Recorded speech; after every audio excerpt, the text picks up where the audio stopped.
Minisita Olyemu yagamba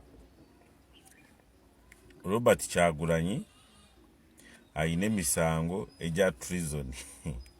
Oyo minisita wange omulungi Okelo Olyemu.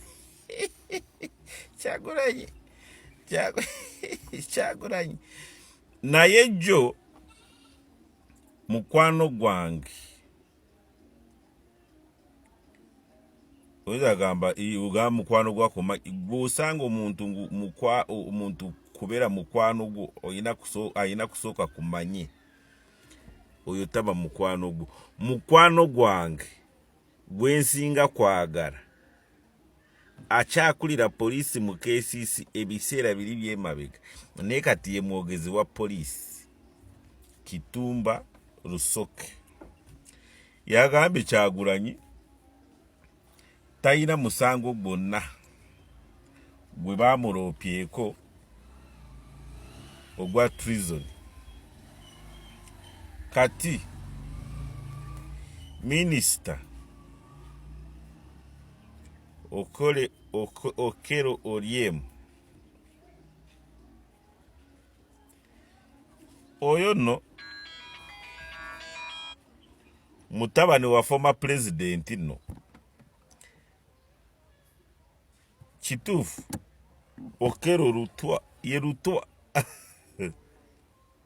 Yes.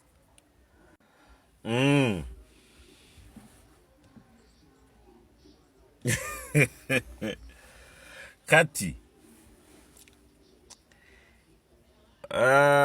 ne kulisi bali omusinga omwogezi wa gavumenti yakyogera lunye n'agamba Kyagulanyi tewala munoonya, n'omwogezi wa poliisi yakyogedde.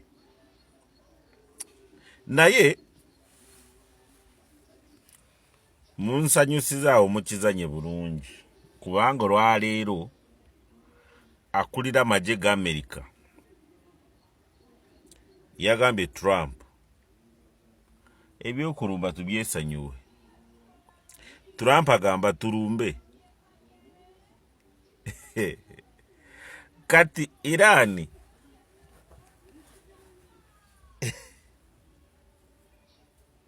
eyinza kutwala ekyani ekya General oba ekya President Trump. Tiko your mind. Kati mikwano gyange nze kulisi bali omunsi mukwano gwange Kitumba Lusoke Kigalo kasita oba olwanirira gavumenti ya NRM kusigala mu buyinza nze nga nze wa NRM mwenna mubaba mikwano gyange.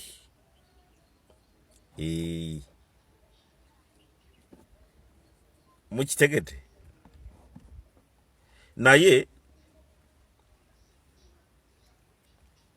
twogere bikwatagana. Minisita Okelo Olyemu bye yayogera ku mawulire bamaze kusamoninga ambassador waffe muzungu okugenda Geneva anyonyole bigenda mu Uganda.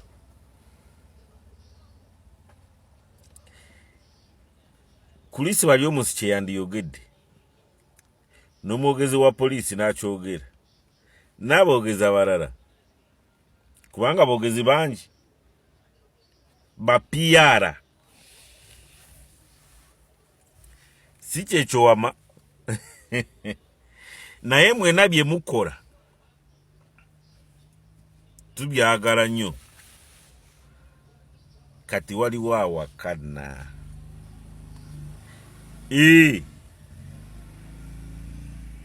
mbyagala nnyo bye mukola byonna.